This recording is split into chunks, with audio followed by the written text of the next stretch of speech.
Itas ir raidījumu cikla pormējs, trešīs raidījums, un timā par uzņēmējdarbības vidi Latgolā un par atbalsta mehanismiem, kas palīdz uzņēmējiem. Atbalsta mehanismi ir vairāki, bet šodien raidījumā konkrētāk par Rēzeknis speciālo ekonomisko zonu, Latgolas speciālo ekonomisko zonu un jūsu abu funkcijām. Raidījumā tiksimies ar uzņēmējiem un jūsu porstoviem, amatpersonam, nozares ekspertiem, bet vispirms parunāsim ar cilvēkiem iz ielas.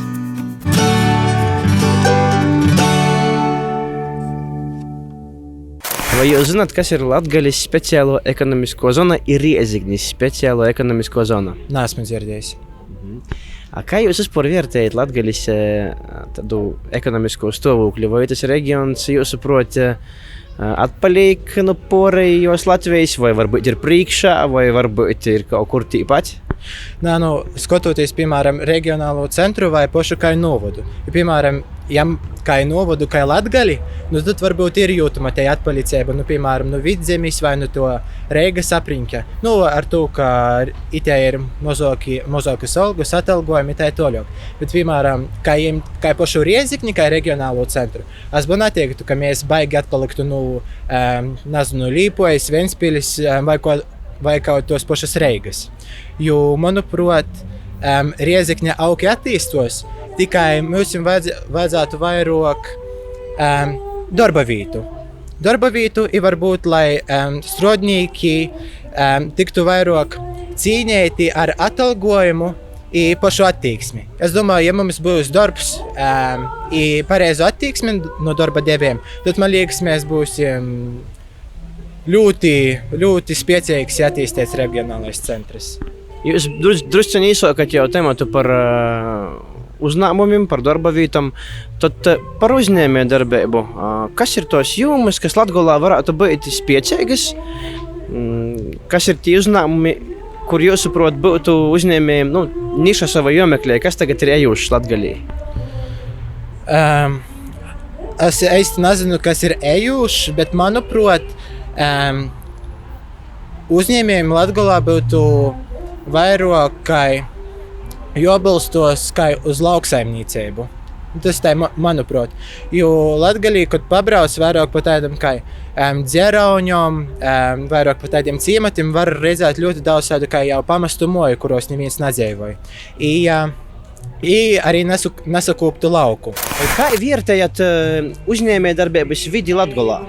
Tā laikam jāspriež pēc kāda tīša uzņēmējdarbība, tie lauksaimnieci vai kādi celtnieki.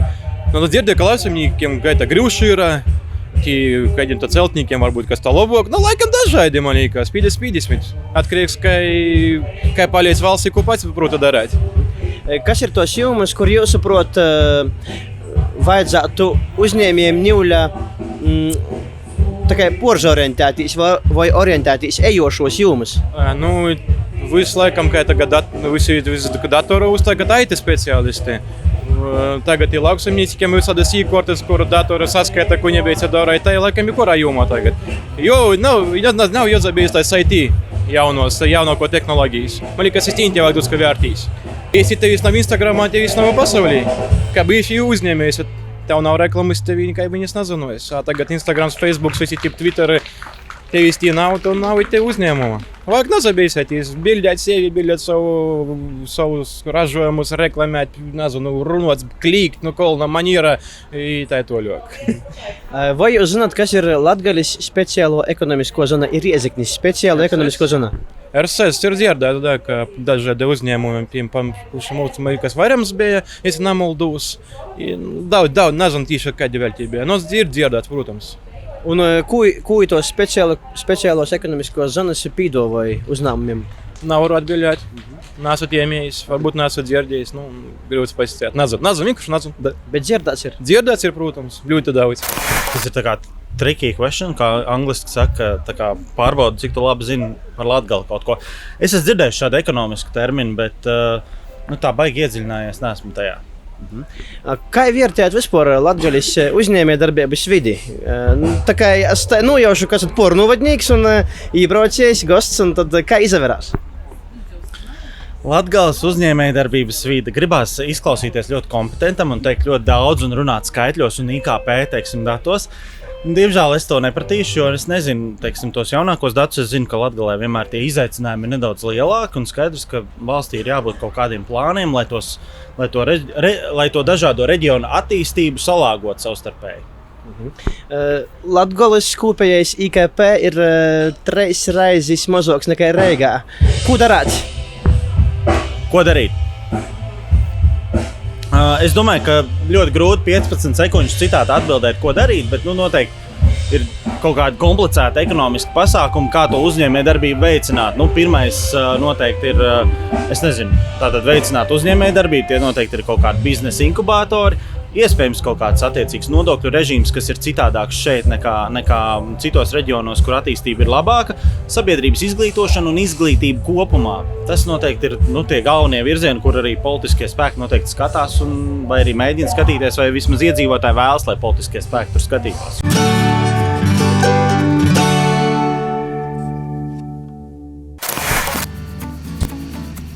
Ideja par papildu atbalsta instrumenta izveidi Latgolā, lai ļautu tam kultūrvēsturiskiem novadam atsatīstīties līdzvērtīgi citiem reģioniem, topa Vides aizsardzības un reģionālās attīstības ministrijā pirms 5 gadiem.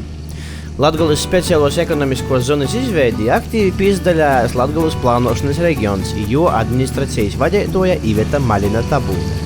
Rezultātā tika izveidota Latgolas speciālo ekonomisko zona, lai uzņēmumi, kas plānoja attīstīt savu sērniecisko darbību Latgolas reģionā, varētu piesaistīties un saņemt nodokļu atlaides. Dēļ to dodamies pie Latgolas speciālos ekonomiskos zonas vadības, lai noskaidrotu, kādus labumus var saņemt Latgolas uzņēmēji. Mēs veidojam tā saucamo mūsu investīciju paku reģionam, kad viņš apsolās investēt kaut kādu noteiktu konkrētu naudas summu, radīt darba vietas, un tādā brīdī, kad viņam veidojas peļņa, viņš šo peļņu var norakstīt tātad ar 80% atlaidi peļņas nodoklim un 80% atlaidi nekustamā īpašuma nodoklim. Tātad, protams, ka tas ir interesanti vairāk tādiem uzņēmumiem, kas jau nevis sāk savu darbību, bet kas ir stabili, kuriem ir stabils varbūt savs biznesa plāns, kuri ir atstrādātas tehnoloģijas un viņi tā ļoti labi saprot, kādas ir finanšu plūsmas, bet tomēr tā ir iespēja, ka mēs piesaistam tādus uzņēmumus, kas tātad jau ir stabili, un šobrīd ir arī burtiski 14. maijā apstiprināti jauni grozījumi, kad tātad investīcija var būt ne tikai pamatlīdzekļos, kā bija līdz šim, bet tātad viņš arī var skaitīt, ja rada jaunas darba vietas, 2 gadu darba algu cilvēku. Viņš var izvēlēties, vai viņš, piemēram, mums sniedz biznesa plānu un saka, piemēram, tātad es attiecinu pamatlīdzekļus, iekārtas, tāda veida ieguldījums. Vai šobrīd viņš var izvēlēties, un ja viņš rada daudz jaunas darba vietas, kas ir augsti apmaksātas, viņš var izvēlēties arī 2 gadu savu darbinieku jaunradīto darba vietu attiecināt kā investīciju. Un, protams, ka, lai arī mums būtu labums šeit reģionā, noteikums ir tāds, ka viņam jābūt deklarētam Latgalē. Tātad attiecīgi šie darba spēka nodokļi tad mums paliek arī Latgalē.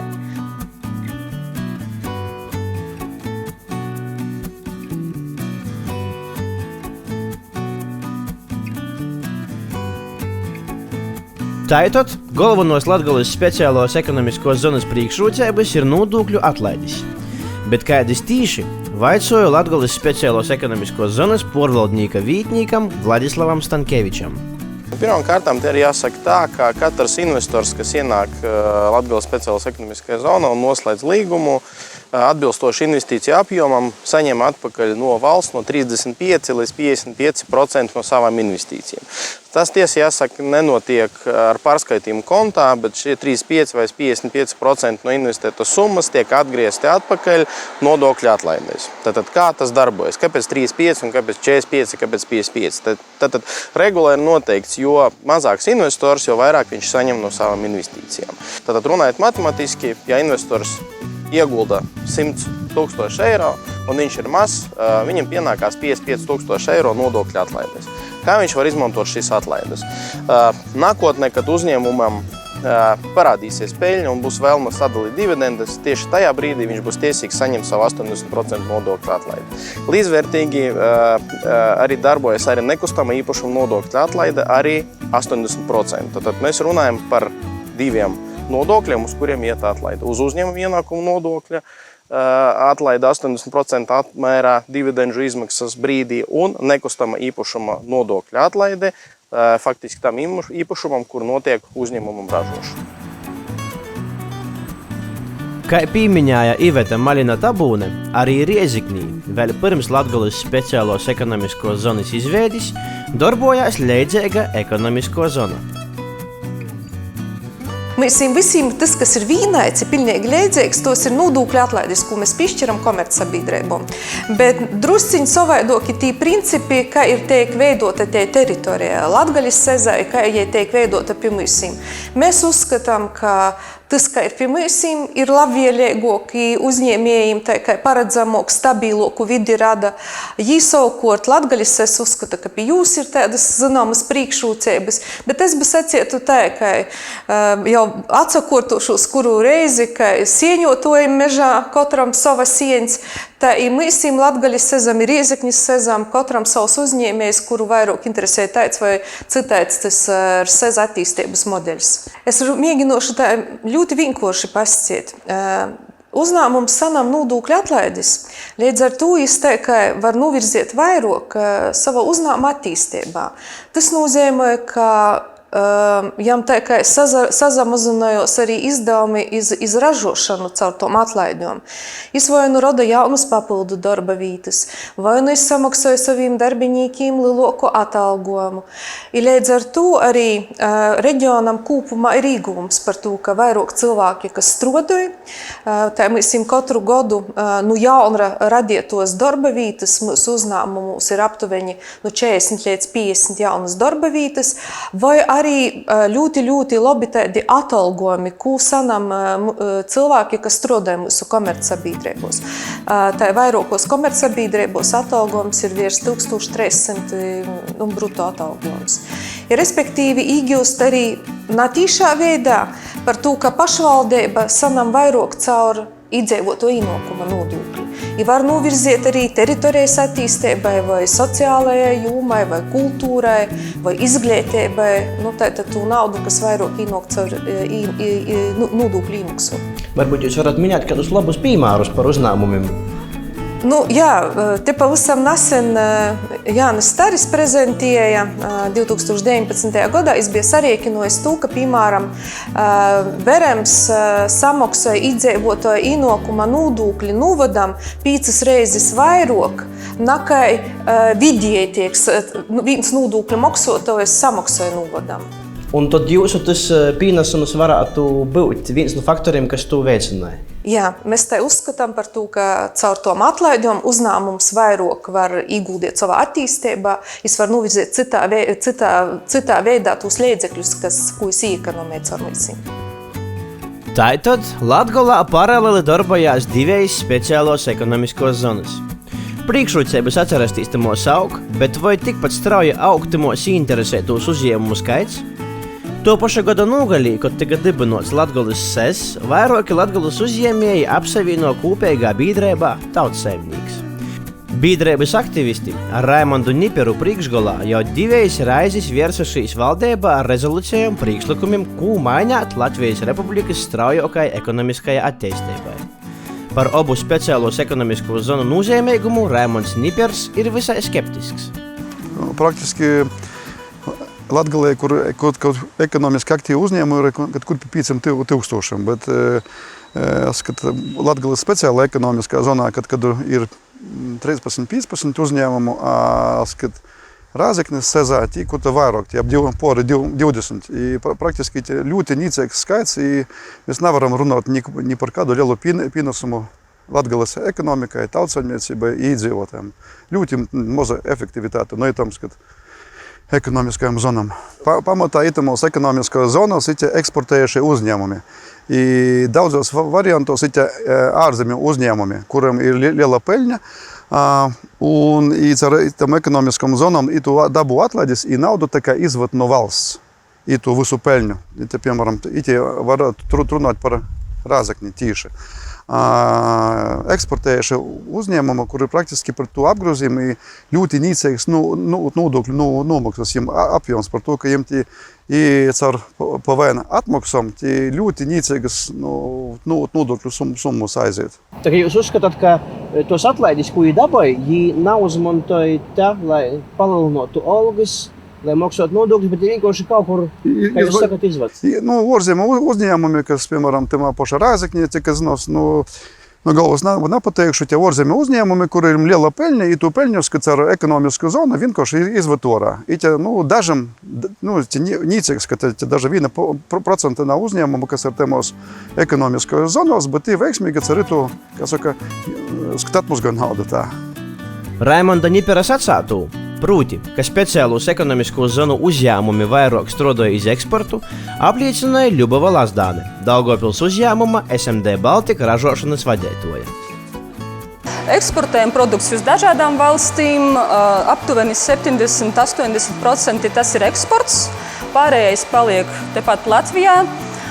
Par Latgales speciālo ekonomisko zonu mēs uzzinājām 2018. gada sākumā, un tad sākam domāt, vai mums der, vai mums tas ko dos. Sākam pētīt normatīvos aktus un izspriedām, ka jā, tas būs ļoti labs spēriens, punkts, no kā var sākt mūsu attīstību un jaudas palielināšanu, ka mēs varēsim radīt jaunas darba vietas. Tādā veidā 2018. gada vidū mēs sākām darbu pie iestāšanās Latgales SES, un 2019. gada sākumā mēs jau bijām Latgales SES biedri. Pateicoties Latgales SES, mēs palielinājām ļoti stipri mūsu jaudu. Mēs palielinājām darba vietu skaitu par 30 darba vietām. Ja iepriekš tās ir bijušas 50, tad pateicoties Latgales SES, mums jau tas ir pāri 80 vietām. Mūsu apjoms palielinājās arī diezgan daudz, gandrīz vai 3-karšēji. Arī var pateikt paldies Latgales SES, ka viņi palīdzējuši mums dot to pamatu attīstībai, kustībai uz priekšu un palīdzību.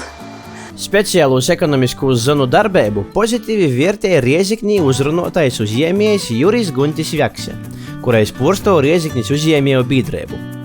Vienlaikus jis norāda uz uzņēmējdarbības vides problēmām, ko speciālos ekonomiskos zonas Latgolā nerisināja. Arī man savā laikā bija iespēja strādāt Rieziknes SEZā, vadīt jūtu daudzus gadus atpakaļ, un es varu tikai pilntīsīgi pasciet, ka pa itim godiem tī SEZ uzņēmumi, kas tī strādāja, pieņemsim, Vērēms, ja, ir guvuši diezgan stingrus bonusus, kā jau raksturojoties, ka itimā zonā joprojām ir. Tas nozīmē, ka tas ir elementārs apriekins, kur ir skaidrs, ka ir vai nav labumi. Un tī uzņēmumi, kas šobrīd ir Rieziknes SEZā, tos labumus gūst, un tamā pašā laikā joprojām darba vietas un tā tālāk.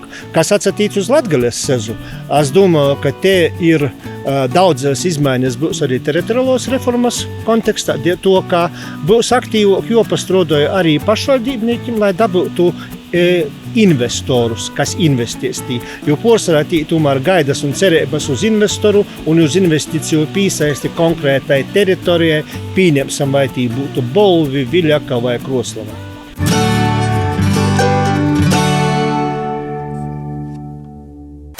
Latgales pašvaldību sadarbību koordinē Latgales plānošanas reģions kopā ar Daugavpils pilsētas dūmu. Jī valdības līmenī lobēja Daugavpils lidostas izveides projektu, kurais varētu veicināt reģiona ekonomisko attīstību. Mēs diezgan daudz esam pie šī jautājuma strādājuši, jo pirmais mēģinājums mums bija savā laikā pārobežu programmā viņu definēt kā strateģisko projektu. Bija mums sagatavots Daugavpils pilsētas domai tātad šis projekts kopā ar Baltkrieviju, viens un otrs ar Krieviju. Baltkrievijas daļa tika apstiprināta, bet Krievijas programmas daļa, diemžēl, Eiropas komisijā netika apstiprināta. Kā rezultātā nevarēja notikt šīs investīcijas, jo noteikums bija tāds, ka bija jāiziet pilna certifikācija.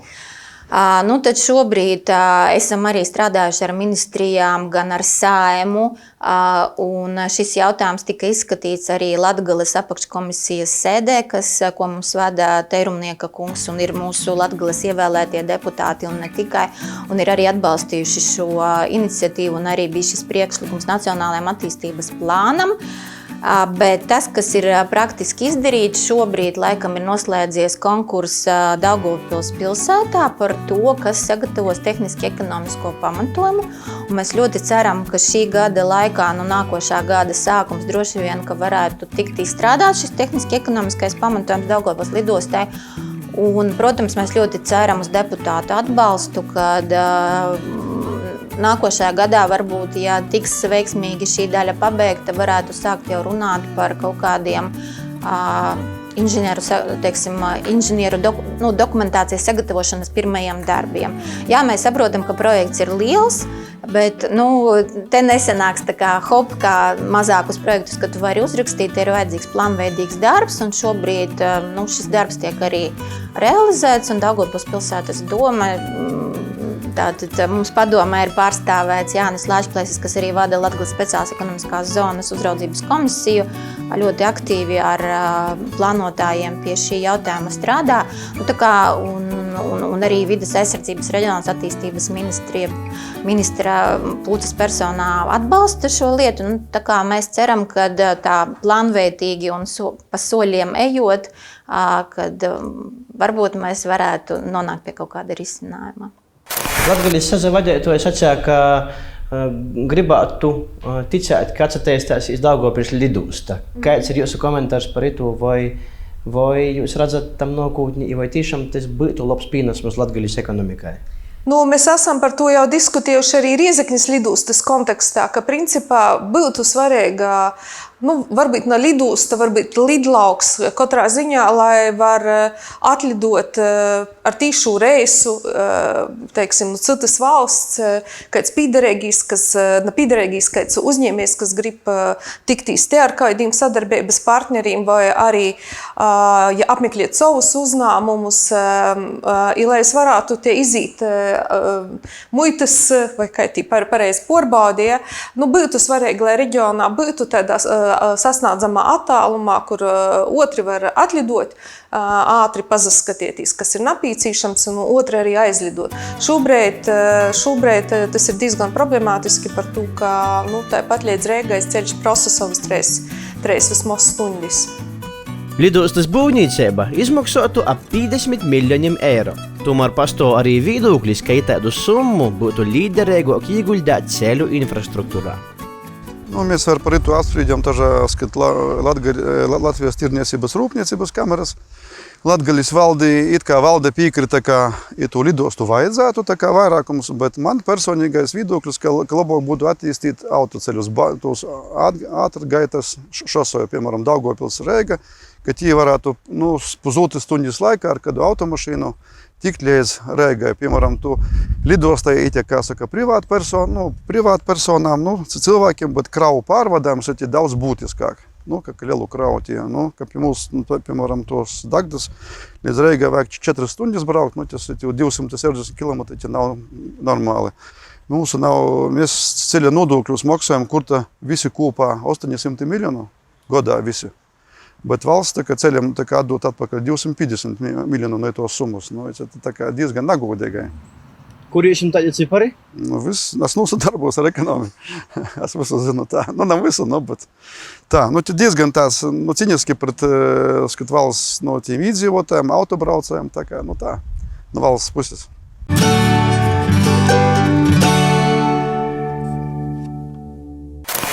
Šobrīd mēs redzam, ka veidojas šāda tipa uzņēmumi, kas ir ar augstu pievienoto vērtību, kur tiešām vajag daudz jaunu zināšanu, ir jauni produkti. Man liekas, ka tendence ir pareiza, un mēs arī mūsu speciāla ekonomiskā zonā šobrīd redzam, kad, piemēram, ir uzņēmumi, kas ir uzrunāti 3 gadi atpakaļ, īsti līdz galam nav sapratuši. Tad šodien viņi atnāk, viņi saka, mēs sākumā tā nenoticējām. Un nāk, un viņi saprot, ka tas būs labums viņu attīstībai, ka tie būs brīvi finanšu līdzekļi, ko viņi atkal varēs investēt. Protams, ka mēs tāpēc ļoti labprāt atbalstam, jo īpaši, ka šie resursi paliek reģionā.